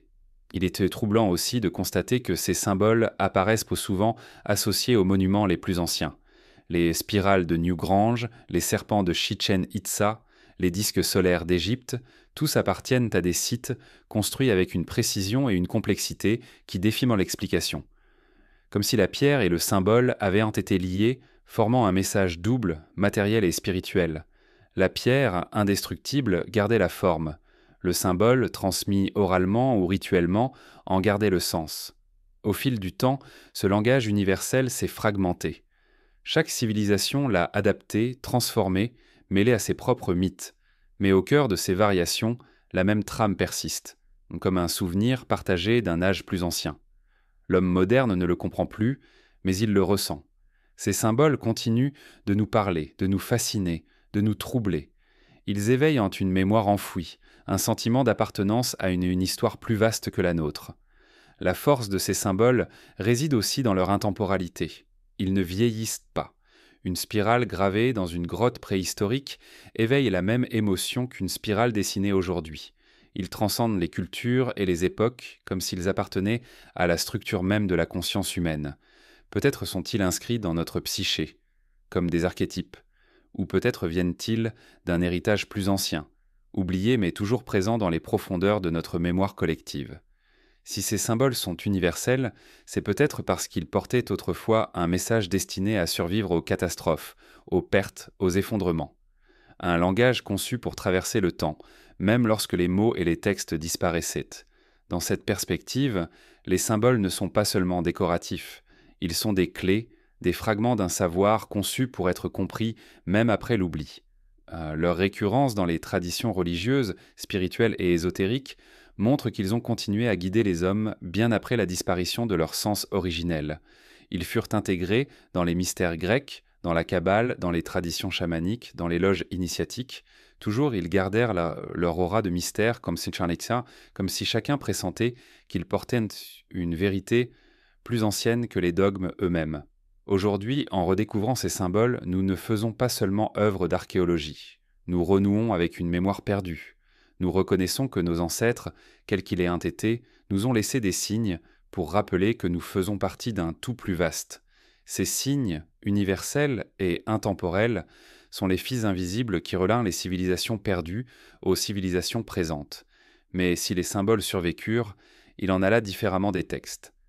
Car les écrits anciens, eux, furent souvent effacés, détruits, réécrits. Ils portent les traces de censure, de sélection, d'oubli volontaire.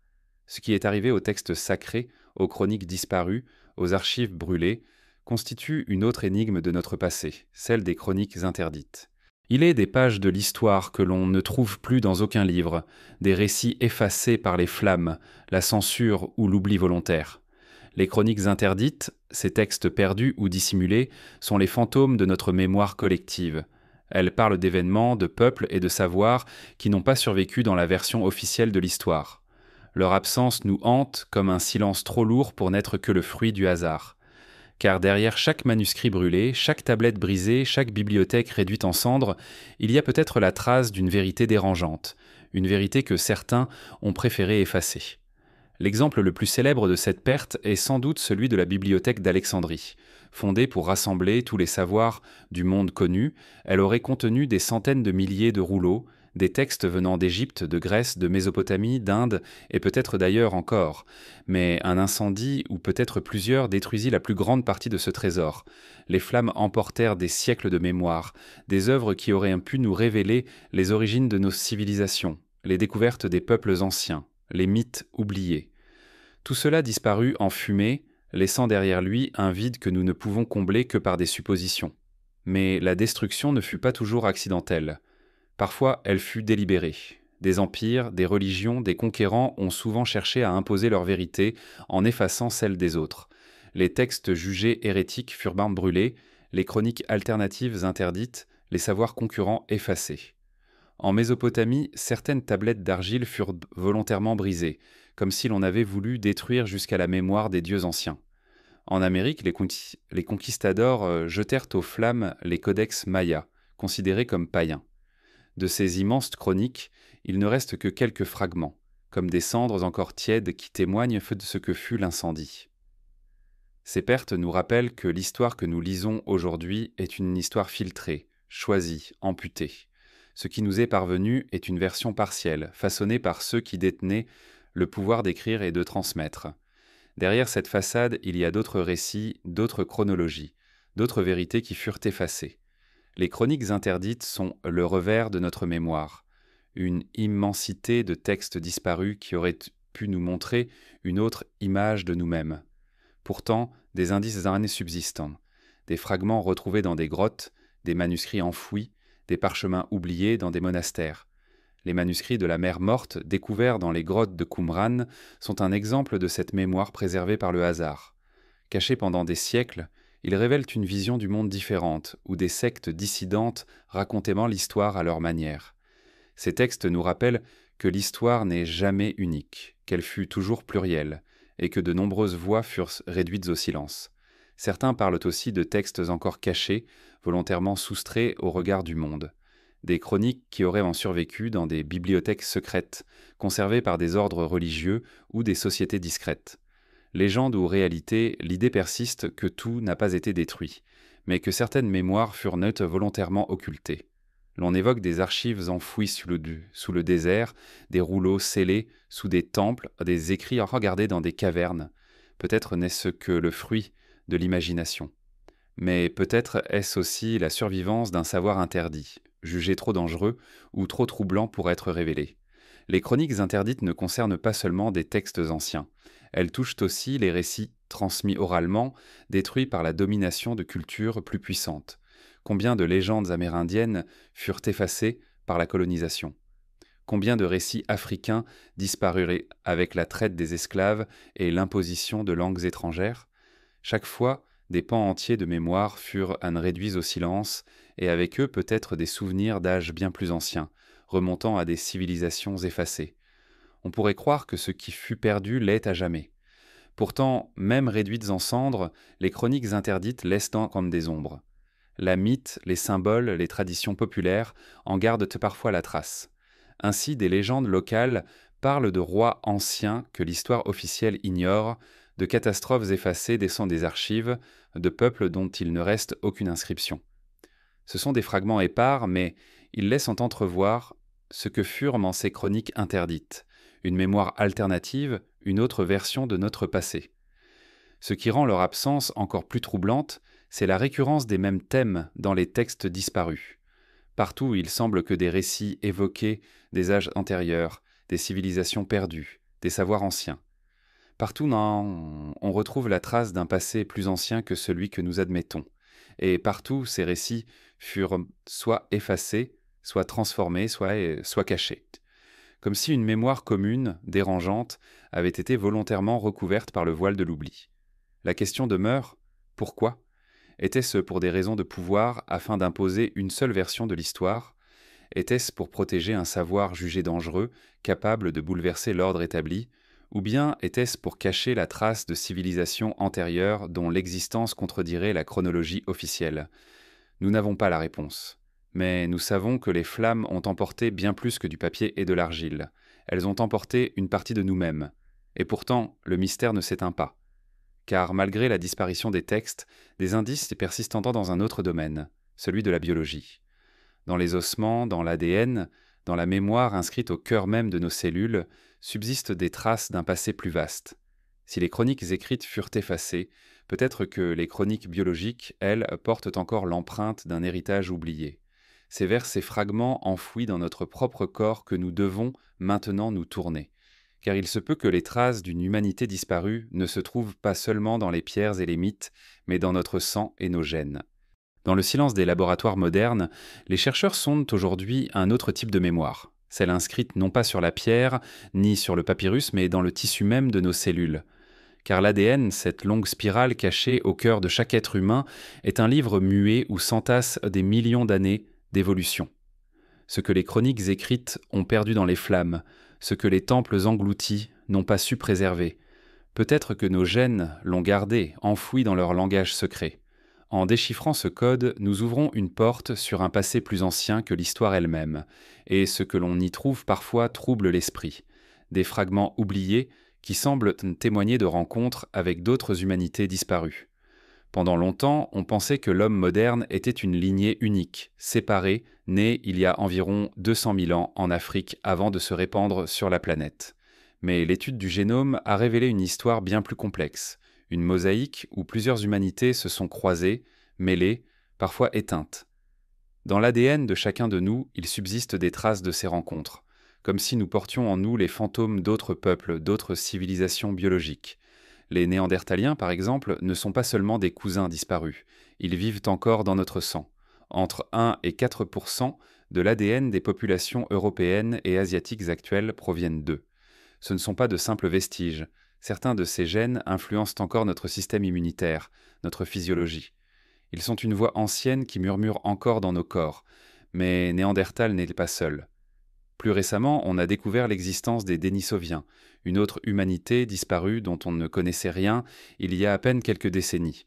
Ils n'ont laissé que quelques ossements dans une grotte de Sibérie, mais leur ADN, lui, a révélé leur héritage. Certaines populations d'Asie et d'Océanie portent encore des fragments de leur code, parfois jusqu'à 6%. Comme si ces peuples disparus dans le silence, au fait temps, avaient laissé en nous leur empreinte indélébile. Ces traces troublent la vision linéaire de l'évolution.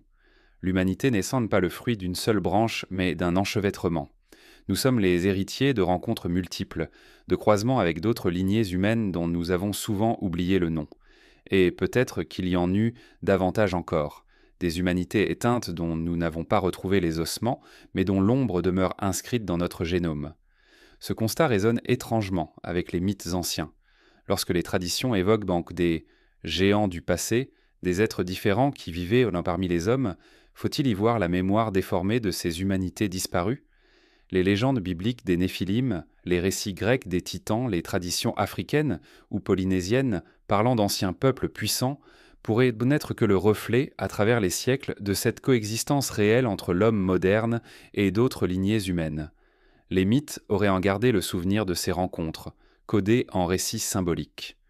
Plus troublant encore, certaines études révèlent que dans notre ADN subsistent des segments qui ne semblent correspondre à aucune des humanités connues.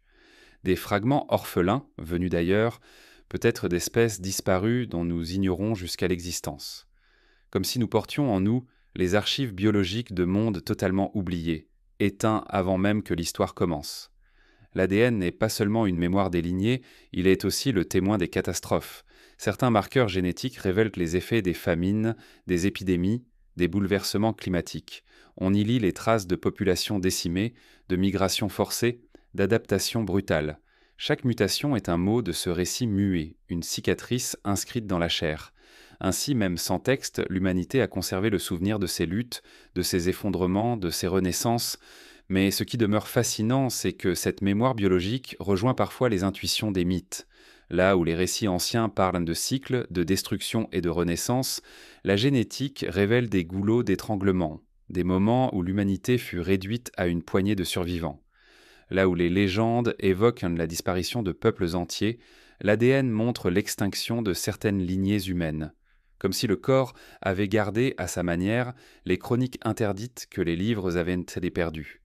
Alors, lorsque nous parlons de fragments d'ADN oubliés, nous ne parlons pas seulement de science, mais de mémoire. Une mémoire inscrite dans notre chair, silencieuse, persistante. Elle nous rappelle que nous ne sommes pas seuls dans notre histoire. Nous sommes les héritiers d'êtres disparus, les porteurs d'un héritage que nous ne comprenons pas toujours.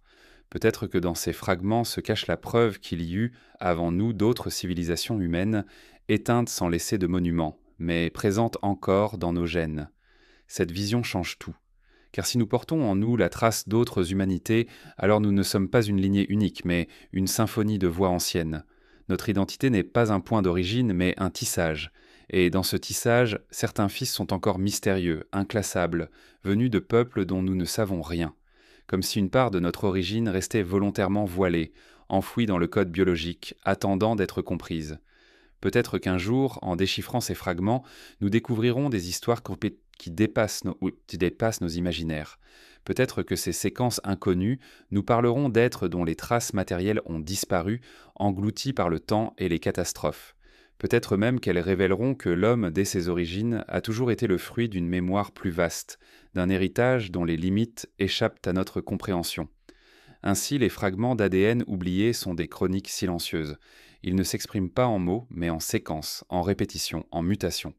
Ils nous parlent d'un passé que nous n'avons pas vécu directement, mais qui vit encore en nous. Ce passé biologique rejoint les mythes, les ruines, les symboles, comme un fil supplémentaire dans le tissu de notre mémoire collective. Et si notre ADN garde la trace des civilisations disparues, il est possible que les civilisations historiques elles-mêmes ne furent pas des commencements, mais des héritages. Peut-être que Sumer, souvent appelée la première civilisation, n'était pas le point de départ, mais la reprise d'un savoir ancien, transmis par des survivants, codés dans les mythes, inscrits dans les gènes. C'est vers cette idée troublante que nous allons maintenant nous tourner. Car Sumer, loin d'être une origine absolue, pourrait bien être la gardienne d'un héritage antérieur. Une civilisation qui n'inventa pas tout, mais qui hérita d'un passé plus ancien qu'elle. Dans les vallées fertiles de la Mésopotamie, entre le Tigre et l'Euphrate, apparut une civilisation que l'on considère comme le berceau de l'histoire, Sumer. C'est là que l'homme aurait inventé l'écriture, les cités, les lois, les temples monumentaux. C'est là que seraient nées les premières grandes organisations sociales, administratives et religieuses. Mais à bien observer ce que Sumer nous a laissé, un doute surgit. Car rien, dans la lente progression des millénaires, ne semble préparer l'éclat soudain de cette civilisation. C'est comme si Sumer n'avait pas commencé une histoire, mais en avait hérité. Comme si, derrière ces temples et ces textes, se cachait l'ombre d'un passé plus ancien, transmis silencieusement. Les archéologues furent longtemps fascinés par la soudaineté de cet essor. Vers le 4e millénaire avant notre ère, surgissent des cités complexes. Ur, Uruk, Lagash. Elles possèdent déjà des systèmes d'irrigation avancés, des codes juridiques, une hiérarchie religieuse organisée. L'écriture cunéiforme apparaît comme achevée, utilisée non seulement pour le commerce, mais aussi pour la poésie, la mythologie, la science. Comment expliquer un tel saut ?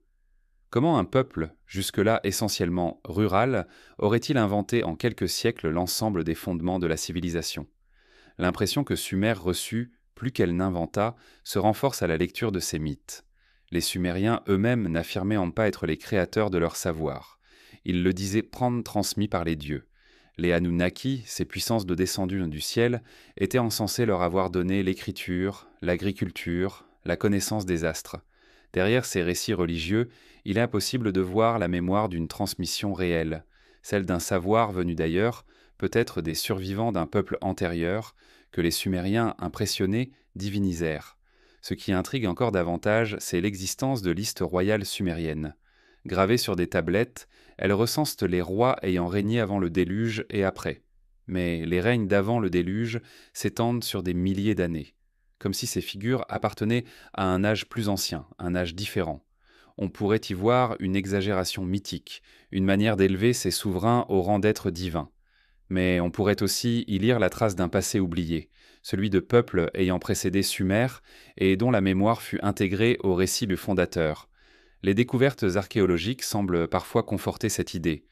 Dans la ville d'Uruk, les plus anciennes tablettes montrent déjà une écriture complexe, avec des signes établis. Elles ne témoignent pas d'une lente évolution, mais d'un système déjà abouti. C'est comme si l'écriture avait été importée plutôt qu'inventée. De même, certaines connaissances astronomiques sumériennes paraissent surprenantes. Des tablettes évoquent des calculs des cycles planétaires avec une précision qui étonne, comme si les Sumériens avaient reçu ce savoir au lieu de l'élaborer pas à pas. L'organisation religieuse elle-même reflète cette impression d'héritage. Les temples sumériens, les ziggourats, sont dressés comme des montagnes artificielles, reliant la terre au ciel. Leur forme et leur symbolique rappellent des motifs présents ailleurs, dans des cultures bien plus anciennes. C'est comme si les bâtisseurs de Sumer avaient repris des archétypes universels, transmis depuis des temps immémoriaux.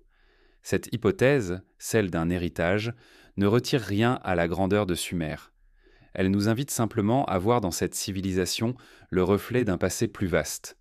Sumer aurait été une renaissance, une réorganisation d'un savoir plus ancien, adapté à un nouveau monde. Comme les survivants du déluge transmettant à leurs descendants des bribes de connaissances, les Sumériens auraient recueilli cet héritage et l'auraient développé. Les mythes renforcent encore cette intuition. Dans l'épopée de Gilgamesh, l'un des plus anciens textes de l'humanité, on trouve l'histoire d'un roi en quête d'immortalité, guidé par la mémoire d'un déluge ancien. Ce récit, un peu plus vieux que la Genèse biblique, témoigne d'une mémoire collective d'une catastrophe primordiale. Mais il témoigne aussi d'un dialogue constant avec le passé, comme si les Sumériens savaient qu'ils n'étaient pas les premiers, mais les héritiers d'un monde perdu. De même, leur récit de Dieu créateur évoque non pas une invention soudaine, mais une transmission. Les Anunnaki ne sont pas seulement des divinités lointaines, ils enseignent, ils organisent, ils donnent les outils de la civilisation. Derrière ces figures divinisées, on peut deviner la silhouette d'anciens porteurs de savoir, intégrés dans la mémoire religieuse. Ce que les Sumériens appelaient Dieu pourrait bien être symboliquement les représentants d'un peuple disparu. Il est possible que Sumer ne soit pas un commencement, mais une réorganisation après le chaos. Une civilisation surgit sur les ruines d'autres, plus anciennes, dont la mémoire subsistait à travers des mythes, des symboles et des savoirs fragmentaires. Le déluge, évoqué dans leurs chroniques, aurait marqué la frontière entre ces deux mondes.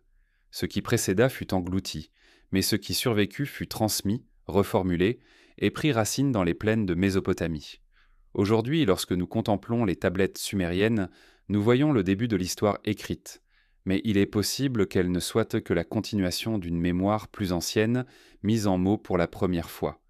Les Sumériens auraient donc fixé sur l'argile ce que d'autres transmettaient oralement, ou par des symboles gravés dans la pierre. En ce sens, Sumer fut peut-être la première civilisation à écrire, mais non la première à savoir. Ce constat rejoint une intuition plus vaste. L'histoire de l'humanité n'est pas linéaire. Elle est faite de cycles de pertes et de renaissances. Chaque fois, une partie du savoir se perd et une autre est conservée. Sumer fut l'un de ces points de renaissance, l'une de ces étapes où un héritage ancien trouva un nouvel élan. Et si nous la considérons comme un commencement, c'est parce que les traces plus anciennes se sont effacées, englouties par le temps et les catastrophes. L'héritage de Sumer s'étend bien au-delà de ses frontières. Ces mythes influencèrent les récits de bibliques, ses innovations inspirèrent dans les cultures voisines, son organisation marqua les siècles. Mais derrière cette influence, il y a toujours cette impression d'une dette invisible, d'une mémoire plus profonde. Sumer ne fut pas seulement une source, elle fut un relais. Lorsque nous lisons aujourd'hui les récits sumériens, nous avons l'impression d'entendre une voix ancienne, mais cette voix elle-même parle d'un passé plus ancien encore. Elle évoque des dieux venus avant, des rois d'avant le déluge, des savoirs transmis. Elle nous dit que l'histoire ne commence jamais, là où nous croyons. Elle commence toujours plus loin, dans des ombres que nous n'avons pas encore dissipées. Ainsi, Sumer apparaît comme un carrefour, un lieu où se rejoignirent les survivances d'un monde disparu et les germes d'un monde nouveau. Un lieu où la mémoire prit la forme de l'écriture, mais où cette écriture portait déjà en elle l'empreinte d'un passé oublié. Et si Sumer fut l'héritière, la question demeure. Qui furent les véritables architectes de ce passé ? Qui dressa les premières cités, enseigna les premiers savoirs, transmit les premiers symboles ? Qui furent ces bâtisseurs invisibles, ces architectes inconnus dont nous voyons encore l'ombre dans les récits et les pierres ? Partout où l'on fouille la terre, partout où l'on exhume les ruines les plus anciennes, une question revient, lancinante. Qui a bâti cela et pour quelle raison ? Derrière chaque ziggourate, chaque pyramide, chaque mur cyclopéen, chaque alignement mégalithique, se cache la silhouette d'architectes inconnus. Non pas seulement des artisans habiles, mais des esprits porteurs d'un savoir qui défie l'explication par les moyens supposés de leur époque. Ces bâtisseurs demeurent anonymes, invisibles, et pourtant leur empreinte traverse les millénaires. Ils ont laissé derrière eux des pierres qui semblent avoir été dressées pour durer éternellement, comme si la matière elle-même devenait mémoire. À Sumer, nous voyons surgir des cités entières, planifiées, organisées. Leurs temples, leurs murailles, leurs canaux révèlent une maîtrise de l'architecture et de l'ingénierie qui étonne encore aujourd'hui. Pourtant, les Sumériens eux-mêmes affirmaient en ce moment que leur savoir venait des dieux. Les Anunnaki, dans leurs récits, n'étaient pas seulement des entités célestes. Ils étaient décrits comme des bâtisseurs, des fondateurs. Derrière cette vision divine, on peut deviner la mémoire d'architectes plus anciens, disparus, dont le savoir fut transmis au premier peuple de Mésopotamie. En Égypte, la question se fait encore plus insistante. Les pyramides du plateau de Gizeh, les temples monumentaux, les colosses de pierre, tous témoignent d'une maîtrise technique hors norme. La grande pyramide, avec ses proportions presque parfaites et ses alignements précis sur les points cardinaux, ne ressemble pas à un simple tombeau. Elle semble être une machine de pierre, conçue selon des lois que nous ne comprenons pas totalement. Mais qui imagina une telle structure? Les Égyptiens des premières dynasties, ou bien des architectes plus anciens, dont le savoir aurait été hérité? Au Pérou, les murailles de Sacsayhuaman et les blocs de Pumapunku posent de la même énigme. Leurs pierres, immenses et polies comme par une main invisible, s'ajustent avec une précision que nos machines modernes auraient du mal à reproduire. Les Incas eux-mêmes n'affirmaient pas en être les bâtisseurs. Ils disaient avoir trouvé ces monuments déjà là, hérités d'un peuple antérieur. Là encore, surgit l'ombre des architectes inconnus. Ces bâtisseurs anonymes ne se sont pas limités à ériger des murs ou des temples. Ils ont orienté leurs œuvres vers le ciel, inscrivant dans la pierre la mémoire des étoiles. Les monuments anciens ne sont pas seulement des constructions terrestres, ce sont des cartes célestes, des observatoires, des sanctuaires cosmiques. Leurs alignements témoignent d'une connaissance astronomique que l'on pensait hors de portée des peuples anciens. Comment expliquer que des sociétés supposées primitives aient pu bâtir de tels instruments de pierre? L'hypothèse la plus simple est que ce savoir ne leur appartenait pas pleinement. Ils l'ont reçu. Ces architectes inconnus semblent avoir eu une obsession, construire pour l'éternité. Là où d'autres œuvres humaines disparaissent en quelques siècles, leurs monuments défient le temps. Ils ont choisi la pierre la plus dure, l'assemblage le plus stable, l'orientation la plus précise. Comme s'ils savaient que leur monde disparaîtrait, mais que leurs œuvres, elles, survivraient. Ces monuments sont peut-être des messages, non pas des messages écrits, mais des messages de pierre, destinés à être lus par les générations futures. Il est possible que ces architectes aient été les survivants d'un monde englouti. Après le déluge, après les cataclysmes, ils auraient voulu préserver quelque chose de leur savoir. Incapables de transmettre leur bibliothèque ou leur cité, ils auraient choisi la pierre, la seule matière capable de traverser des millénaires. Chaque monument deviendrait alors un livre, un fragment de mémoire. Les ziggourats, les pyramides, les mégalithes ne seraient pas seulement des lieux de culte, ils seraient des archives monumentales. Ce qui renforce cette intuition, c'est la ressemblance troublante entre des monuments construits sur des continents éloignés. Les pyramides d'Égypte ressemblent aux pyramides de Mésoamérique. Les murs cyclopéens du Pérou évoquent ceux de la Méditerranée antique. Les cercles de pierre d'Europe rappellent ceux d'Afrique. Comment expliquer de telles convergences si ce n'est par une source commune, par une mémoire partagée? Les architectes inconnus auraient transmis leurs modèles à des peuples différents qui les auraient adaptés à leur contexte, mais toujours selon une logique universelle.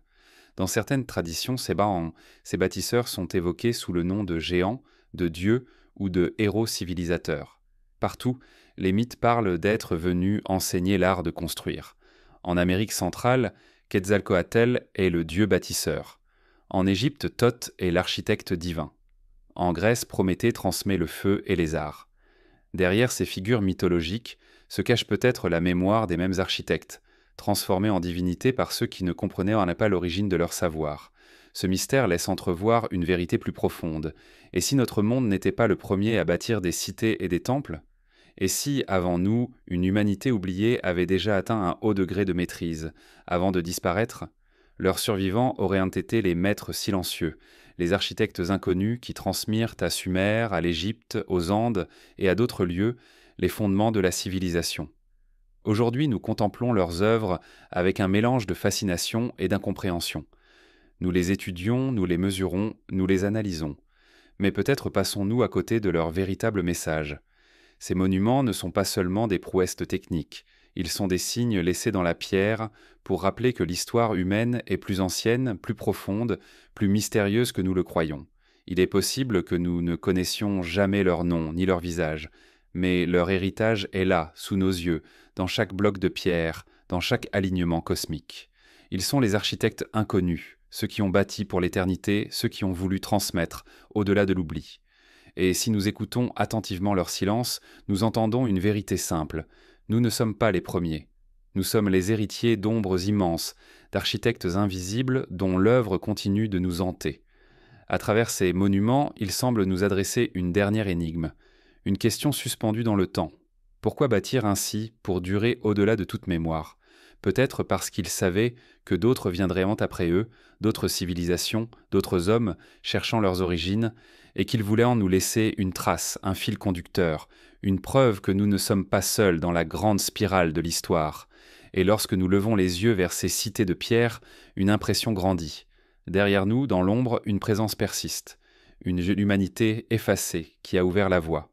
Une humanité dont nous portons encore les échos dans nos mythes, dans nos symboles, dans nos gènes. C'est vers cette présence que nous devons maintenant nous tourner. Car l'ombre qui nous précède n'est pas seulement un souvenir, elle est peut-être la clé pour comprendre qui nous sommes vraiment et pourquoi nous répétons, siècle après siècle, les gestes des anciens.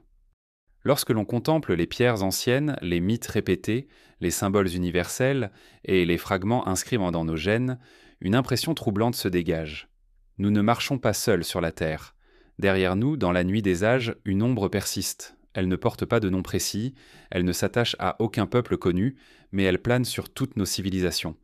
C'est l'ombre d'une humanité effacée, dont nous ne percevons plus que des échos. Elle n'est pas un fantôme au sens strict, mais une présence diffuse, une mémoire silencieuse qui semble précéder chacun de nos pas. Cette ombre, nous l'avons vue à travers les mythes de déluge et de civilisations englouties. Nous l'avons pressentie dans les énigmes mégalithiques et les alignements célestes. Nous l'avons retrouvée dans les fragments d'ADN oubliés, dans les symboles universels, dans les récits des dieux anciens. Elle est partout et nulle part, insaisissable mais persistante. Comme si notre monde actuel n'était que le dernier chapitre d'une longue suite, et non son commencement. Ce qui rend cette idée fascinante, c'est qu'elle défie notre besoin de continuité. Nous aimons croire à une histoire linéaire, où tout progresse de l'ignorance vers la connaissance, du chaos vers l'ordre. Mais l'ombre qui nous précède nous rappelle que l'histoire est cyclique. Elle nous dit qu'il y eut d'autres commencements, d'autres apogées, d'autres chutes, et que nous ne sommes pas les premiers à bâtir, à inventer, à contempler le ciel. Elle est une mémoire fragmentée, mais cohérente dans son silence. Car partout elle porte les mêmes marques, l'idée d'un savoir venu d'avant, d'architectes disparus, de survivants transmettant leur héritage.